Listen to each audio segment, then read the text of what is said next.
and welcome to the InterFace show with InterFace Gambia, showing on Ben TV, GRTS TV, and Mamos TV. I'm your host, Joyce Stanley. Today on the show with me, I have very strong, big, interesting men.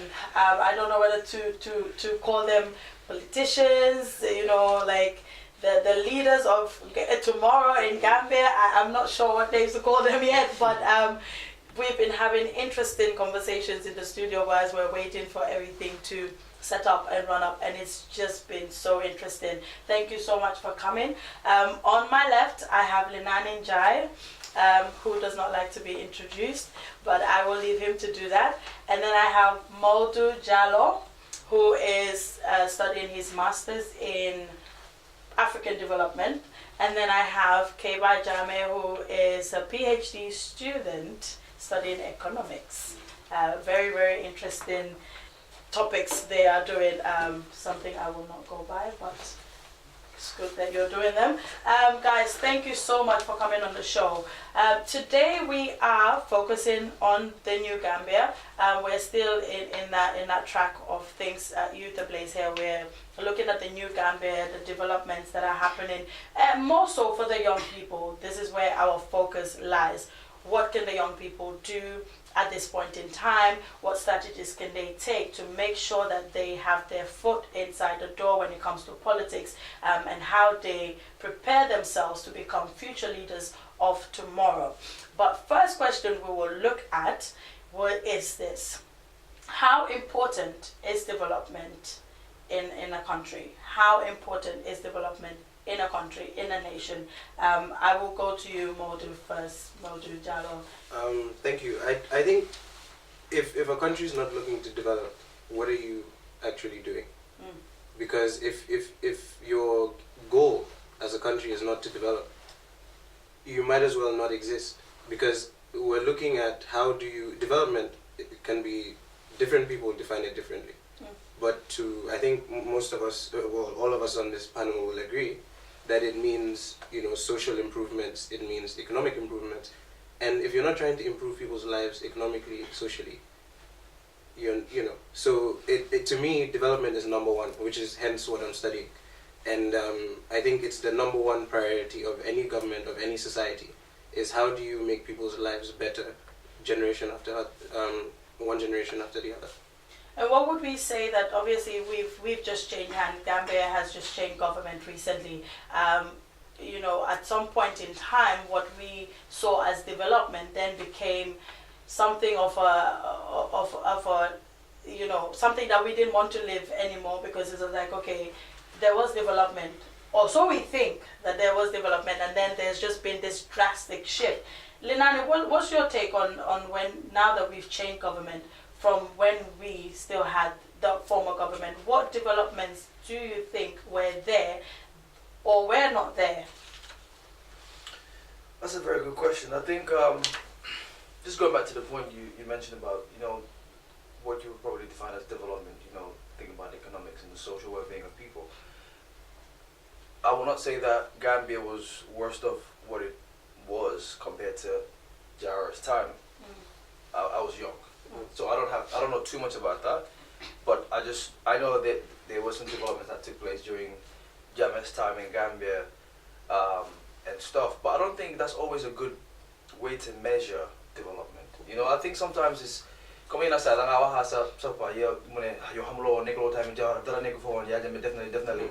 But the problem is, if you keep measuring bad to worst, then there's no chance for anything good to happen. Yeah.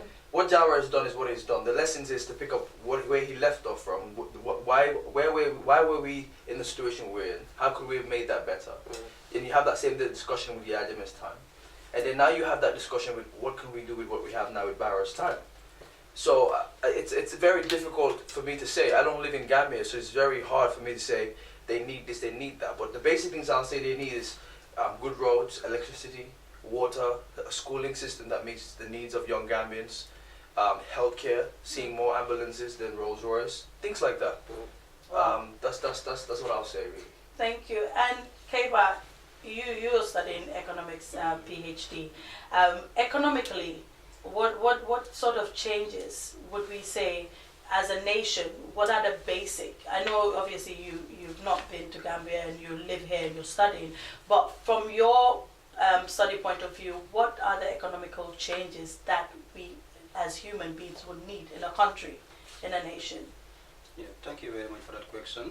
Yeah, in economics, or generally speaking, development can be, let's say, you can look at development with three different areas. Let's say income is just one of the measures. Let's say life expectancies, health, and education level. These are the three most important indicators that we use to measure development. Talking about the Gambian, when it comes to income, 60% of Gambians are poor. Wow. 60% of Gambians are categorized to be poor people. Yeah, that is, they are living with less than $2 per day. Yeah, and then when it comes to health, we have one of the lowest life expectancy in the world. Yeah, when it comes to education, we are ranked 175 out of 188 countries. So we are talking about the country. You can say it is the poorest country, or it is among the top 5 poorest country in the world. So we have a lot of challenges. Yeah, that is why with New Gambia, the borough administration also has a lot of challenges ahead. Yeah, so I think with borough they should have a vision, they should have a plan, because without a plan, we will just be calling all Gambia with a new name. Yeah, and I think development has to start from a plan. It sounds almost obvious that you need a plan, but a lot of countries on the African continent, and even especially Gambia, there's no national development plan that people have internalized and made their own, that we're using to develop. It's just a bunch of different ideas floating around, and people think, okay, this is a good idea, let me do it. They're gonna side of a smart, and then you do that.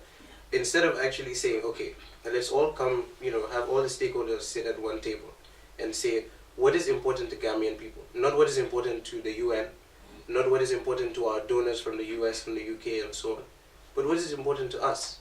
And countries that have done that, like Rwanda and Ethiopia, I can give 2 examples in Africa. Cape Verde, Mauritius. Yeah, Cape Verde, Mauritius. They've done very well because they have a plan, and no country has developed without a plan. Forget it. Yeah. If you don't have a plan, you're not going anywhere. Because oftentimes what happens is, you will have a government plan or a government strategy, right, on, let's say, healthcare. And then the UN will come in with their strategy, right? And then the US will come in with their strategy. And then the EU and all these donors that give us money, and we're happy about that, they all have their own plan. And if they give you money, you can't say no to their plan. Yeah. So then all you have is a bunch of conflating plans, and sometimes they get in the way of each other. Yes. And we had a conversation with Professor Carr. He's the former Vice Chancellor of the University of the Gambia. And he was saying that scientists in Gambia are frustrated by the fact that you can't have MRC and then expect to have also great scientists and so on at the University of the Gambia, because MRC attracts the best of the best. Yes. Yes. You know what I mean? So even though MRC is a good thing, it's limiting our ability to develop our own scientists in our own way. Yeah. Because MRC take the best of the best. And obviously, as you can imagine, they don't really progress at MRC because MRC is a British institution. So they take the top positions. Wow, thank you for that. That has been yes, Yeah, I just want to add on top of what he was saying. Yeah, that is just to supplement what he is saying on plans. Okay. Yeah, a country needs to have a plan. Yeah, it is used. Let's say if you have a plan, then you can structure your educational system in order to support the plans that you have. But right now, we don't even know what we want to do. Our educational system, you just cannot even understand because we lack a plan. Yeah. So let's say if at all with the new administration, they have, let's say, their plans, whatever name they call it, and they should make sure that the educational system is used to provide it. So that we just need to produce people who will supplement the plans that we want to that we establish. So it is nice to have a plan, but it is not like just a plan like Vision 2020, Vision 2016, and then not linking your educational system with the plans that you have. I think we definitely need a plan that every Gambian should be sensitized, and then they should always be involved with PR. Yeah, because it is one thing to develop a plan, but it is also another thing for those ordinary Gambians to understand the plans made by the government. Yeah. So I think these are the kind of things that we need to start from.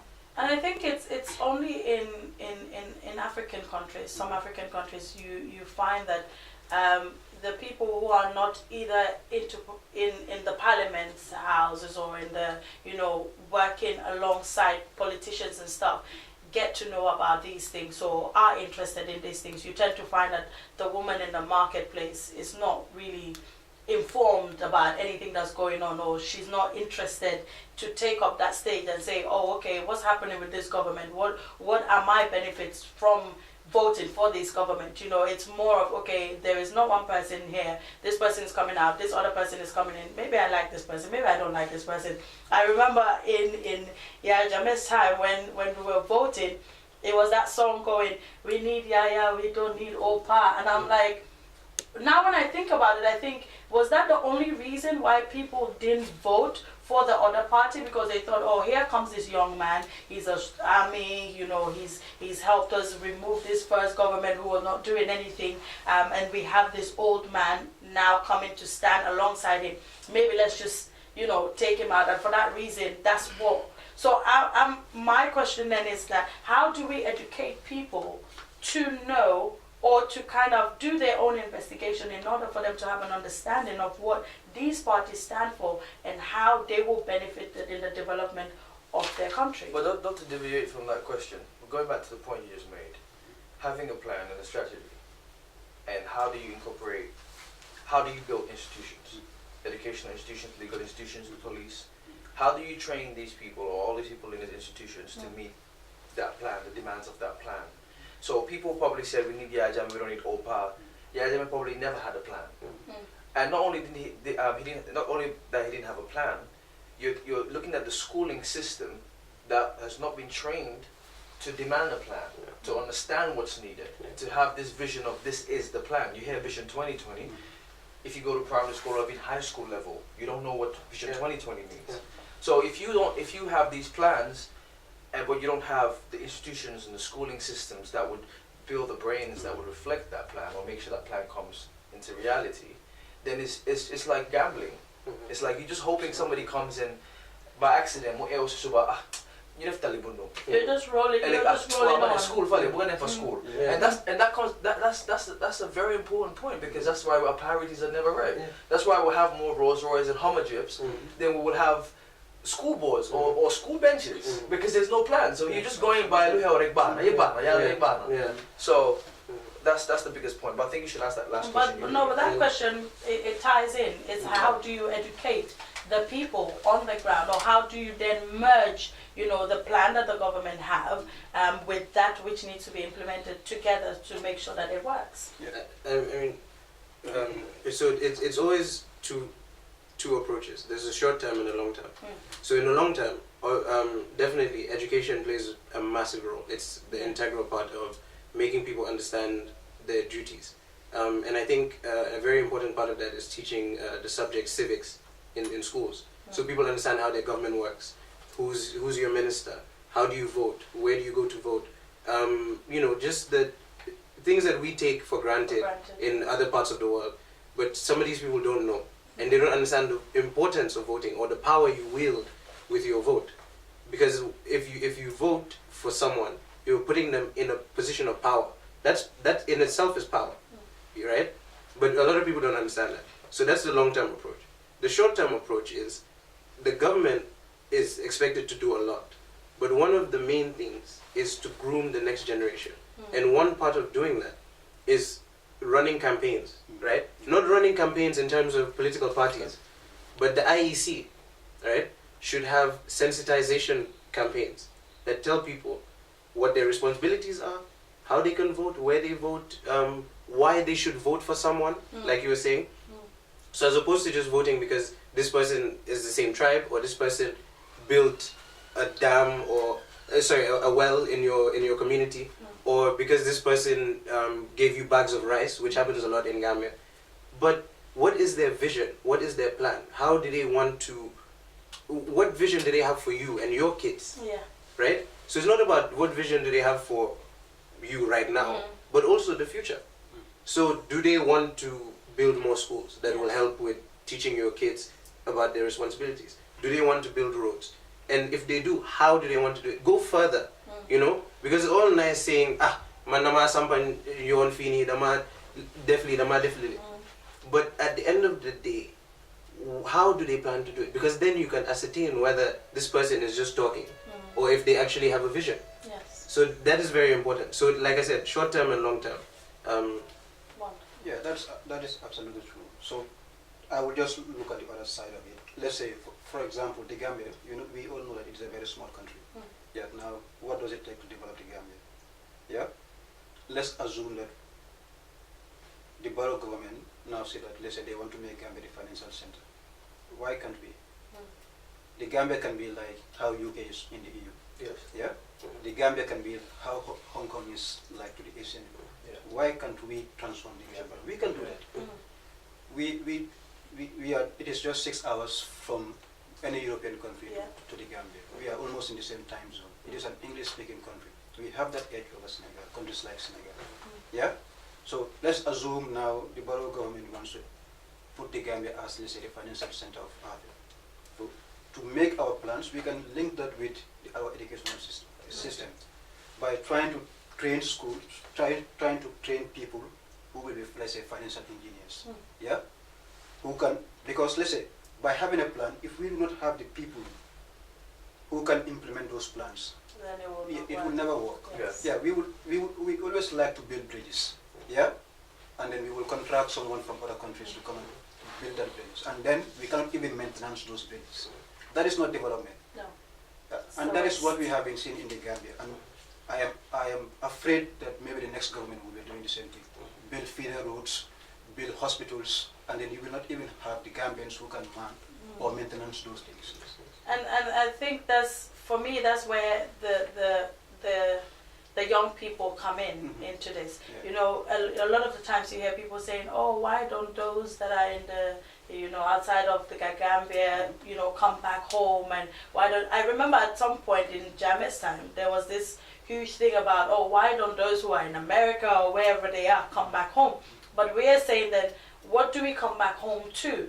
You know, you've come here, you've studied, your parents have probably spent so much money for you to come and study, just for you to develop yourself, but then the country that you should be returning to is not working in line to support you to do what you need to do. Then how do you then get young people involved in what you're doing? I was reading, I think yesterday it was, and this question was asked to Barra about what his plans were for the young people.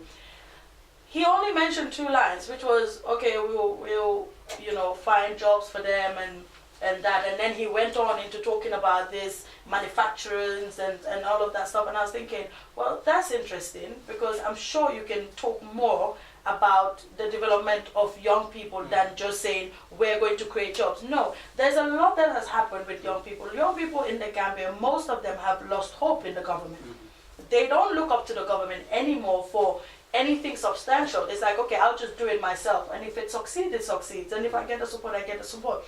But, you know, we don't have that trust in our government anymore. So now, how do we get young people to say, okay, now we have a new Gambia, as we say, the government has changed hands.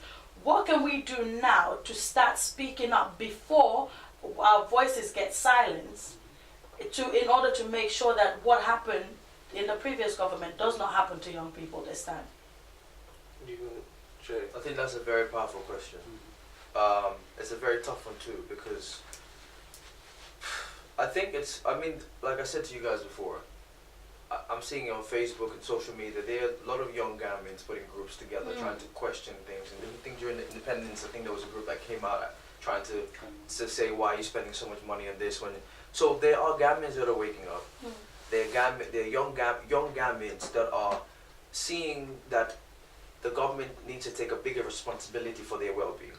So I think that's already happening. That's the reason why we're even having this discussion. Yeah. That's a sign of that. Yes. I think the next demand should be a re-evaluation of our education. I think that is where it starts from. What we learn at school, is it relevant for us? I went to school studying mountains and plateaus. It's nice studying there. It's a good information. 2 hours every week. But you tell me now, it's a waste of my time. Because I'm not going to climb on mountains. I don't have any around me. I would have rather studied about things that are affecting me. How do I turn that little fishery that my father or my grandfather does? How do I turn that into a business? How, you know what I'm saying? So I think about all of these things now, and I'm just seeing that, fine, like the education system has been there from a long time. And when you think about the education system and where it originates from, it was not designed to make us independent. It was not designed to make us develop. It was just designed to make us babies in the bigger world, begging and asking for help. So if you're aware of that, and this is a challenge to all the people that have come out and have studied and have all these so-called qualifications. What are you doing? What have you been doing? Are you taking time to sit down with other like minds and restructure educational system? You need to sit down and think about it. It's fine studying SES, learning that eating eggs, learning taboos and all that stuff in SES secondary school. It's fine, all knowing this stuff. But that's something we can learn when we're on the bus or traveling home. We don't want to use that time to learn not eating salt or not buying salt at night, what that does. It's just superstition. Well, let's use that time and think about how can we understand what the role of the government is. What is our role? Are we having time to discuss what leadership is from primary school level? So you don't wait till somebody becomes Barrow and then you expect them to become a leader. You don't wait for Dabo to become a president before you expect him to become a leader. If our society and our schooling system is not training us to be leaders from nursery and primary school, then if I become a failed leader, don't blame me, blame Gambia. Right? It's as simple as that. Leaders are product of the society. Yeah, simple as that. I mean, a lot of people now are talking about how you cannot expect extraordinary results from a mediocre leader. And by mediocrity, I'm not talking about all these usual, ways that people talk about mediocrity. I'm talking about the fact that even in their ambition, there's a sense of mediocrity in their ambition, because they're not looking at how can I do something that will revolutionize things. Most leaders come in and they're just trying to make sure that the status quo does not collapse.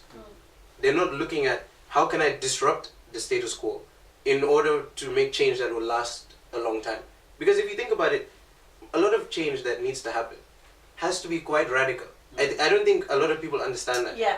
A lot of people are they're very happy to have the conversation about development and so on. But ask them to maybe save more, right? Which, if you look at cases like South Korea and so on, East Asia, they did that successfully, where they, in some cases, forced people to save money in order for the government to have money to invest. Because what you're doing then is raising resources domestically. And then that avoids the problem I was talking about of having 50 donors and all of them have their own agenda. Because if you're funding your development by yourself, one is more sustainable, so you're funding it yourself, you don't have to worry about it. It's like being, a young professional. When your parents are funding your education, to an extent they can tell you what to do, right? But if you get yourself a job and you become independent and you have your own plan, again, you're much more likely to succeed, and you're much more likely to succeed for a longer time. How many parents want to fund you for your whole life? No one wants to do that, right? They want to, and again, this is where the whole idea of sustainability comes in. How long can donors keep giving us money, especially in a world where increasingly they have their own problems at home? And people like Trump and so on are more concerned about what's happening at home. Then they're cutting budgets for the State Department, for USAID, which is the United States aid agency, and so on. So we need to look at these things and be smart and say, how can we raise resources domestically, and what can we do to raise resources domestically? And if you want to link it back to what we were talking about earlier in terms of the youth, once you then raise that money, where do you invest it? You invest it into sectors that are, one, productive, two, create jobs, right? If you're, for example, tourism, right? I was reading somewhere that tourism is good, it's great, it's 40% of our GDP, but it employs 60,000 people out of a population of how many? 1.5 million, 1.8 million now estimated. So you're it's a good sector to have, but one, tourism is dependent. Don't confuse it. Tourism is dependent on foreign money, right? So, okay, you can use tourism and leverage that money in an intelligent way, that you take that money from that and then invest it into other sectors that are beneficial. Then you're developing. But tourism on its own is not development. If you take money from tourism and invest it into manufacturing, even if it's light manufacturing, before, after independence, we had a lot of sectors like, soap. We're manufacturing our own soap. Jewel Brew was doing well. We were processing groundnuts, peanuts, and so on. All those things provide jobs, and they provide long-lasting jobs. One, they provide jobs that a lot of people need. It's it's labor-intensive, so you need more people. So then you can employ more young people because they have the energy, they have the time. Most of them are not doing anything. Every day they wake up, it's the same old, same old. You employ these people, give them a steady job in manufacturing. You revolutionize young people in Gambia. Yeah. Now they have prospects. Now they don't need to worry about backway and so on. Now they can also invest in their own kids to be educated and so on and so forth. And then the cycle continues. Yeah, and then that's what you call transformation. Yeah, just to continue from what he is saying, that is why I just started with the plan. You need a plan. You just cannot be a blind country. You need a plan. Let's say if we want to concentrate on manufacturing, do we want to concentrate on the service sector? Do we want Gambia to be a tourist destination, which is not reliable because you are dependent on how other countries are doing? So these are the questions that we need to ask ourselves in the new Gambia. This is the question that has to be answered in the first 20 days. Yeah. That is why I am still confused whether we are in the new Gambia, because to me, I haven't seen, let's say, the technocrats, in the borough administration who can design a development blueprint, and then the ways we are going to finance that development blueprint. It is just like we are still relying on the GMS structure. Because let's use a case study, the Ministry of Finance. Yeah? The current structure of the Ministry of Finance needs to be revamped. Yeah? Because the Gambia cannot move if we have a Ministry of Finance that is living in the last 20 years. Yeah? The Ministry of Finance will lead the development of the Gambia. Yeah? It should be a very disciplined ministry. Yeah? But it is the ministry where you will go to and then you will see people coming to work at 10 and leaving at 9. Or you will go to the office at the Ministry of Finance and then the office of senior economists, and then you will meet them watching movies. Yes. And then they will be asking each other, Amulo series number 1 or 2 or 3. And this is the ministry that should push the Gambia. Yeah? We need to be serious. Yeah? And then who is the Minister of Finance? Yeah? Maybe someone will say that I am going against the borough administration, but that is not my intention. Yeah? We need someone who knows the economics, who knows how to drive the economy, who knows how to transform the Ministry of Finance. Because the Ministry of Finance must be on fire so that the Gambia can move on. If not, we will still be in the new Gambia. It is one thing is you can have political change, but social change and the economics of it is the economy is even the most important thing. That's yeah. true. Let's say no one will eat democracy. Yeah. No one will eat it. No one will eat democracy. It is just like yeah. You will never eat it. Yeah. Yeah. No. So you prefer democracy more because it provides, let's say, the environment, in which private individuals can contribute. Yes. Because our underdevelopment is because of coordination failure. Yes. Yeah. So these are the ministries. These are the ministries that should lead the way. Yeah. I have noted that let's say the borough government, when it comes to justice, let's say the law, it is a point. They know the area. They know the law. Yeah. You can rely on them to transform that particular department. Yeah. But the Ministry of Finance And that's what we need. Yeah, To push. we definitely need people, and then learn. Yeah, we definitely need people, and then learn a bit more. Hamante bu fa nekk. Maybe some Hamad Gambia dem lolu mo fa nekk. Yeah, because I was working at the Ministry of Finance from 2000 to 2012, 2 years manga. Yeah, but dama fa nekk sa man ak xol bu metti. Yeah, because as a young person, you always want to learn from your seniors. Yeah, why so set a sector, a ministry bo xamne ñu fa nekk yow dafa day orne. They cannot move the country. Why ñoo fa nekk because of xamante. Then that definitely is a concern. We'll be taking more. Thank you guys so much for your contribution. I will just take a quick break. We'll take a quick break and we will come back. So we'll take a quick break and we will see you soon.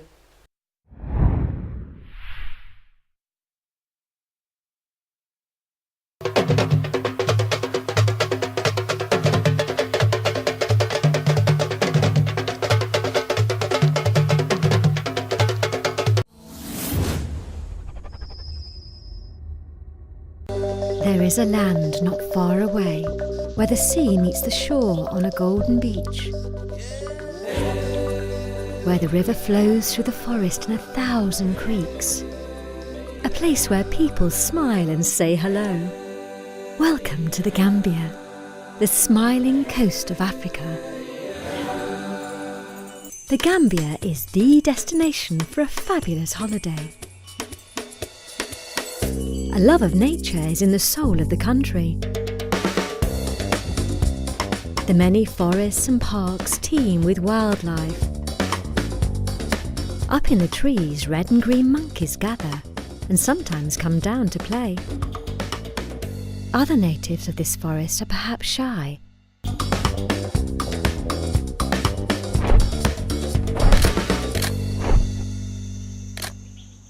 If you love birdwatching, this is one of the best places in the world to see them. Over 560 species live in and migrate to our land. Organised tours with expert guides make it easy to spot some of the many rare species which abound in the forests.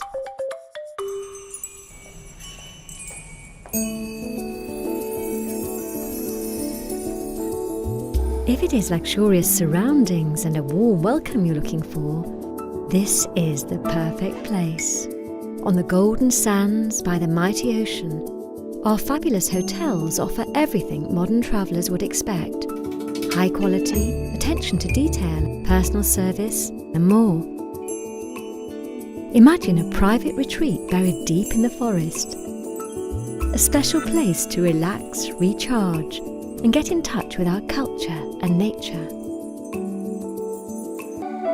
So go discover the smiling coast of Africa.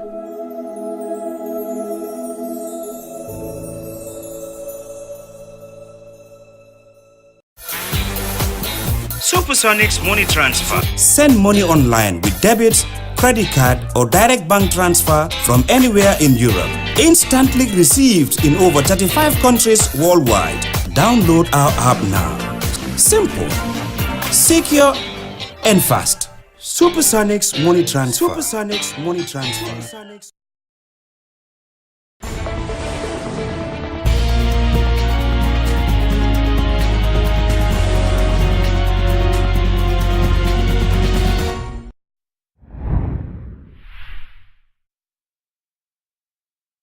Welcome back to the Youth Ablaze show with InterFace Gambia, showing on Ben TV, GRTS TV and Mamus TV. Today on the show we are talking about the new Gambia and the way forward for the new Gambia, looking also at the youth involvement in this new Gambia and the strategies that will need to be in place or that will need to be implemented in order for young people to be able to take the stands as leaders of tomorrow. Just before the break we were talking about institutions that should be vamped up in order to help move this new Gambia forward, or else we will still be living in the old Gambia but just claiming that we are living in the new Gambia. So I will hand over to you, Keva. You were talking about institutions that should be vamped up in order for this new Gambia to be new as it should be. Yeah, I think two of the most important institutions when it comes to the economics of it is the Ministry of Finance and the Ministry of Trade. Yeah, we can see one of the mistakes that Yahya Jammeh did was when he created that enmity between him and Senegal. So before Jammeh, Gambia depends on the export trades. We now export to Guinea-Bissau, Guinea-Conakry, and Mali, and in neighboring countries. Yeah, but we can see during 2008, 2009, the Senegalese will deliberately close their border. Wow. Yeah, it was a tactical move from the Senegalese. But Jammeh was not. I don't know if he was not aware. If he was aware or not. That was a tool that the Senegalese were using, because they know that if you are a trader, let's say in Guinea-Conakry, and you have your goods from the Gambia, and every now and then the border will be closed, what will you do? Just move to Senegal. Yeah. Yeah. So that is what kills our export trade. So I think the Barrow administration should focus on that area. Yeah. They have started a very good relationship with Senegal. They should make sure that all these transportation restrictions or the trade restrictions between the Gambia and Senegal are eliminated. Yeah. I have learned that they are building the bridge. Yeah, because Senegal will come up with their agendas. So the Gambia, we also need to have our agenda. Yeah, and one of this agenda is we should not have any restrictions between these two countries, so that we can regain that sector, because it is a very important sector. Yeah, Gambia can be the trade gateway of West Africa. Yes. We can be the financial center of West Africa. Even education, we can be the center for. Yeah, we have thousands of Senegalese who move from Senegal to Ghana and Nigeria just to learn using the English system. Yeah. Because you should put into consideration that, let's say Senegal, it is a French-speaking country, and less than 4% of the world publications are made in French. Yeah. So if you want to be competitive in the global level, you need English. Yeah. So that is why the Senegalese know that. So if we can develop our educational institutes, we will have tourists in the form of students.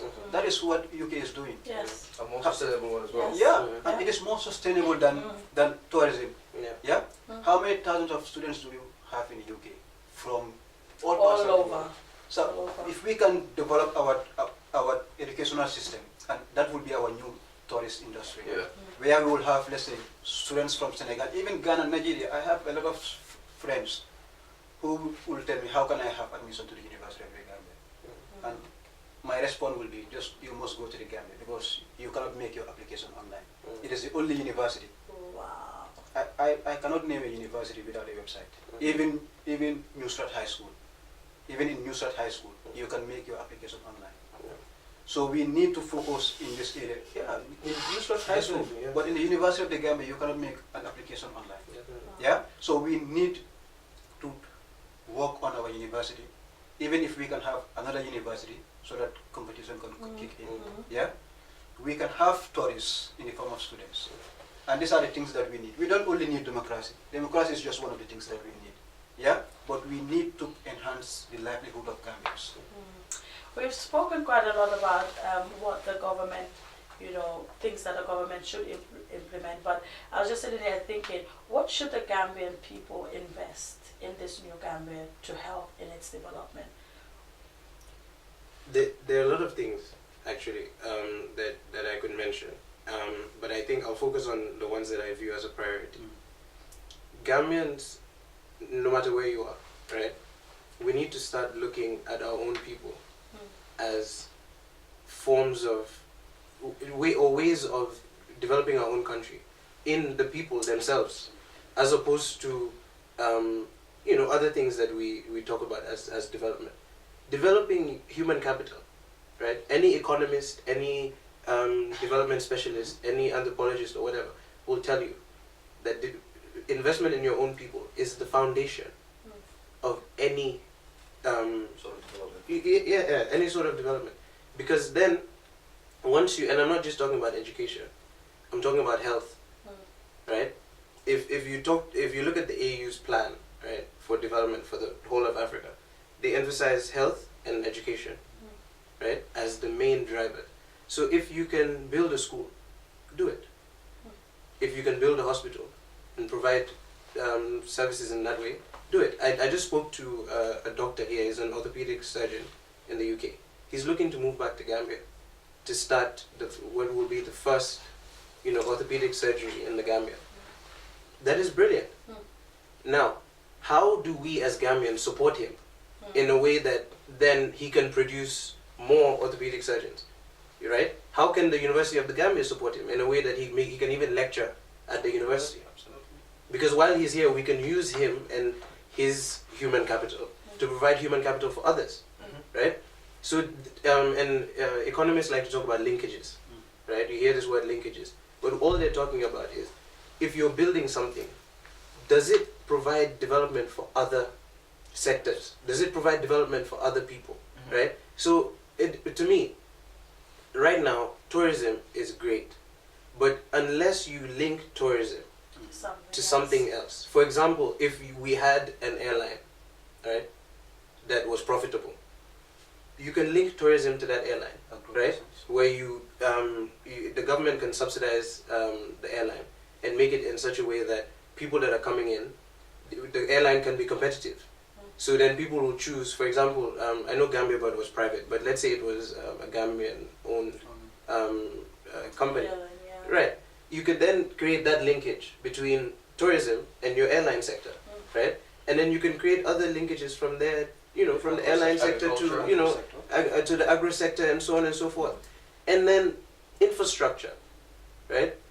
You need, I can't believe people actually think that Gambia or any other country can develop solely by looking at, macroeconomic stability and things like that. My friend, Gambia, so watch inflation to AG, watch. First of all, the numbers are mostly inaccurate because you cannot get accurate numbers from places like Gambia. And this is very well documented. Even well-established writers like Martin Yervin and so on have talked about how numbers from the World Bank and so on Africa are incorrect at best. So what we should be looking at is tangible development, right? We can all people can sit in the ministries, in central bank or whatever and talk about how can we make the country more stable macroeconomically. That's great. But we all need to make sacrifices. And that is a very important point that I want to drive home. We all need to make sacrifices. Because for example, I'll use myself as a guinea pig, right? Man munna talk fee, right? And say that I'm going to apply for a job here, right? I'll probably get a reasonable starting salary, much more than I'll get in Gambia. But I'm going back to Gambia this year. By the way, if anyone is looking for a young graduate, I'm here. That's it. So I'm moving back, but I'm not doing it also I don't like this idea of benevolence and people saying, I'm going to do it because I love my country. Because it speaks to more of your ego than actually wanting to help out, right? And most people then, after 5 years, if it doesn't work out, man, them feed them. But we all have a responsibility. If we don't develop our country, no one will. Who will do it for us? And you can just sit in your comfortable houses and say, nothing is happening, government is not doing anything. But what are you doing? Yeah. That's a very important. I just picked a word from what he was saying, that is sacrifice. I think that Gambia, that is what we need. Yeah. Gambia, it is very unfortunate. Let's say, Gambia is among the few countries where the government does not, you can say the government does not invest. Yeah? If you look at our revenue and look at our expenditure, more than 97% are based on the current expenditures. That is traveling, paying per diems. Would that develop a country? A country that does not invest. Yeah? So the government needs to start investing and invest on things that will provide returns, not just invest on things that will not provide returns. Yeah? But we need to start considering how we can reduce our per diems. Yeah? Because that is what we have in most of government institutions. Let's say if they want to, provide a training that can be conducted in MDI, in Carniving. Yeah, it will not happen in Carniving. They will take it to Ghana. Yeah? Just to pay each other per diems. So this is something, even if you have Obama ruling the Gambia, with this behavior, Gambia cannot move. Yeah. That's true. You can call it New Gambia, you can call it Dynamic Gambia, you can call it any name that you want, but the Gambia will never move if we do not reduce our current expenditures. Yeah, and Barrow should, I think the Barrow government should investigate on that, so that they can at least change the way we are heading. I'll come to you, Nani. I can see you're bubbling inside. No, I was just gonna say that before we started recording, you mentioned the point about if you want to change Africa, you've got to be radical. Absolutely. And just you mentioning that, Thomas Sankara now, all of our founders, the ones that fought for African independence, I'm not talking about the ones that was given to them because Britain was running broke and they just wanted to let go. The Lumumbas and all those people, they're radical. Like, Barrow should not be afraid of making enemies. I don't care if you only live for 2 years. He needs to be radical. He needs, that's what I saw in Gambia, when I went Gambia, I got frustrated. Just seeing Gambia the way it is, that's my sauna. So they mainly get super. I guess Gambia, that's what I saw. Don't tell me, don't bring Yala in the discussion or Yala Bahana, all that other stuff. Nala sauna, because Gambia is what Yala, Mola Yala made. You know Yala made, so come to Topato. Lamatanga for Nala Jo Altana your Nikolova. Man, that's how I see it. I bring it down to basic. I think the point you're mentioning is very relevant. Barrow needs to be radical. Because another thing I'm going to say, you mentioned about us going back. Gambians there, the ones that are listening to us, open doors for people like him. For people like him. When they come there, they will come with ideas you're not used to. People like him. Yes. They will come there with ideas that they're not used to. Bulen here. Because yang ibera $200 boy am doko amati. Halata sa dong akenen. Understand? Because they will deal with those changes. If you went Gambia to the finance ministry now, you want to have some of these changes, believe me, you're going to have some problems. Oh, big problems. And it's sad to say that we are the enemies of our own progress. It's very simple, it's sad, but that is the reality. Also touching on the point about tourism, finance is one of the biggest sectors on paper. But even when you look at things like these foreign currencies that get to the Gambia through tourism, does it come to the state? No, it doesn't. It goes into other loopholes. It goes to the hotel. The hotels are owned by foreigners. Right. We don't even have an airline. Right. So all of these basic things we don't have. So we're having the crumbs. And we need to be able to identify crumbs and the real bread. So it's all agriculture. You build the industry right, the tourism industry right. All those women selling groundnut out there in LK, outside Westfield, you can create an industry for them. The government can create a direct business for them with these hotels where they can supply to that hotel. So they're benefiting directly from tourism. They make their lives better because they're getting more income. They build their houses, they build their roads, they help their kids to go to better schools. The standard will keep going up and keep going up. I think it's very basic, but I'm going to say this again. All of our leaders need to be radical. They really need to be radical about this change. And touching on that point, for example, a way you could be radical, right, which is not really being radical, but in the context of what we have now, it is. As a government, you have the power to put certain things in place to help your people. For example, hotels, like you said, are mostly owned by foreigners. That's fine. We're not a country that is against foreigners coming. But how do we benefit as a country? So you put in policies, right? How much you can then say, as a hotel, 70% of your managers need to be Gambian, which then forces those hotels to train those people, right? Even if those people, because they always complain about how Gambia, the human capital is not the best, we don't have people that we can make managers. I find that to be an excuse, right? Because you want to come and invest and bring in your own people and your own family and enrich them and watch Gambians, do the, dirty jobs without actually being able to progress. As a government, you can say you cannot function as a hotel if 70% of your managers are not Gambian, right? You can say if 60%, I'm just throwing numbers out there, 60% of your produce that you use in your restaurants and so on are not sourced locally. But then the other side of that is you then need to be able to produce those products that they're using. So again, it goes back to the theme of what we've been talking about, which is having a plan and knowing what you're doing. So if you decide that this is what you want to do, then you have to link it back, because development is great. It's all over the place, right? There are a lot of different things that you need to bring, into one room and say this is our development, right? But until you do that, right, you're just going to keep complaining about the same old issues and without structural transformation, because it's the structures that are in place that are the issue. It's not about, this or the other. Even if you talk about like the per diem issue, right? The reason that corruption and, all these, they happen everywhere, right? Yes. We're sitting in the UK. I can give you 50 examples on the spot about corruption in the UK. But the issue is they found a way of minimizing it to a point where even with the corruption that's going on, there's institutions are still functioning. Yeah. So what can we put in place? Laws, restrictions, regulations, other institutions that regulate the existing institutions, right? And train people in such a way that they understand, how these things aid development. Because some people don't understand how taking an extra $200 here and there limits or prohibits development. Yes. They don't understand that. And people that understand it are desperate.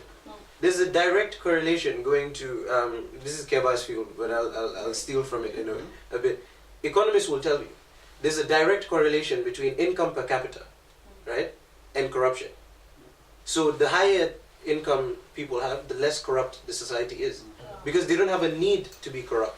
Because they're earning much. You can't give a police officer here £5 pounds or whatever, and then they let you off. No. But in Gambia, anyone can corrupt anyone because we're all poor. Yeah, there's so much lack. Right. There is just so... And if you create job security for people in such a way, ministers, in such a way that they know, not like Jammeh's time where every, Fridays a new minister is being sacked. They don't fear for their lives, so they have no reason to steal while they're in power. Because they know that I'm here, and as long as I do my job properly, I'm good. Yeah, I think, that is, I just want to compliment what he was saying. We need to be radical, and Barrow needs to be radical. Yeah, I know it is a coalition government, yeah, but one thing Barrow should consider, especially with the minister, for me I will just emphasize with these two ministries, Ministry of Finance and Ministry of Trade, because these are the backbones of the country. He should start considering appointing ministers on contract basis. Yeah? Let's say I will appoint you for 5 years or 3 years. We have X, Y, Z that we want you to achieve. Yeah? So let's say after 1 year, you will report to the Gambians and then tell us how far you have gone. Yeah? If let's say you have achieved X and Y but not Z, why not Z? And what are you doing to achieve Z? Yeah? We need them to be on their feet working. Yes. Yeah? If not, we will just be living in the same old Gambia. Yeah? Development is not something that you will just, it is not something given. Yeah? We are living in, let's say, the developed countries, but they work more hours than we do. Yes. Yeah? Why can't we work for 6 days in a week? Can't we do it in the Gambia? This is the thing, when we come away from the Gambia or whatever African country we come from, you go to Europe, you would work like they're working. Yeah. You're not allowed to stroll in at 10 o'clock, or you're not allowed to fill your drawers up with food and knives and forks when you're supposed to be having paperwork in there. You're not allowed to speak to a customer anyhow because you think, oh, I'm in this chair, so I can speak to you anyhow I want. And these are some of the things that we have a problem with. These are the little things here and there that needs to be sorted out before the big things can even be implemented. But just before, because we're almost out of time, just before we run out of time, I want to ask this question regarding young people again. Which is our focus. We've lost so many young people, whether via they were killed, during that Jammeh's regime. I remember the protest that happened. I think this was before I left Gambia. April 2000. Yeah, April 2000. We still don't have any accountability for that, do we? No, I mean, where so many lives were lost for what? I remember that vividly actually, because I was still living in Gambia at the time. Lives were just lost. Why were these lives lost? Nobody had a question. And I think for me, since then, as I noticed, whereas when the voice of the young people just faded away because fear crept in, and you know, parents were afraid for their children and would not allow their children to speak about politics or anything to do with the government. And young people were afraid that they can't speak up, you know, so I might as well just be doing what I'm doing now, you know. Ma jaar fi, ma def li, lal fale, oh, ligay amut way, lan lay def, munuma de way jamine, ligay awma ligay, lo ma muna, you know, all of these kind of things. So now how, you know, I have a question here that says, the notion of not getting involved in politics, how does it limit our development as a nation? In terms of we're looking at it though in the aspects of the young people, because these older people, they are moving on, you know, so how do we get the young people to get involved? Because if we don't, it definitely will limit our development as a nation. Let me answer that. I'm quite passionate about that topic because I completely disagree with the notion that you can live in a society and not be involved in politics, because whether you like it or not, politics is involved in your everyday life. But whether you know, it's something you can't avoid. The road you drive on, right? The amount of money you make, right? Which sectors you can work in, right? Immigration, when you're traveling. All of that is set. Security. The mere fact that you're alive and there's no war is politics, you know? So if you're living in a society, it is incumbent